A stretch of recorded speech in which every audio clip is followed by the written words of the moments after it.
Hello मित्रांनो, तुमच्या मराठी दिग चॅनलवर स्वागत आहे। मी तुम्हाला मराठी दिग चॅनलवर रोज नवीन इंग्रजी शब्द शिकवणार। तर चला वेळ न घालवता आजच्या व्हिडिओमध्ये शिकूया इंग्रजी शब्द। डायरेक्ट। डायरेक्टचा मराठी तर थेट, सरळ, प्रत्यक्ष, उघड, साक्षात, हुकूम करणे, वाट दाखवणे, धंद्याचे मार्गदर्शन करणे किंवा दिग्दर्शन करणे होत आहे। डायरेक्ट आपण वाक्यात प्रयोग करून बघूया। पहिला वाक्य आहे There is no direct flight available between Mumbai and Beijing.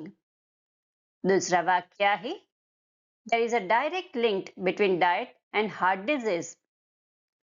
तिसरा वाक्य आहे Take the medicine as directed by your doctor. चौथा वाक्य आहे He gave me direct instructions. Friends, व्हिडिओला लाईक, शेअर आणि कमेंट करायला विसरू नका आणि चॅनलला सबस्क्राईब करा। Thank you.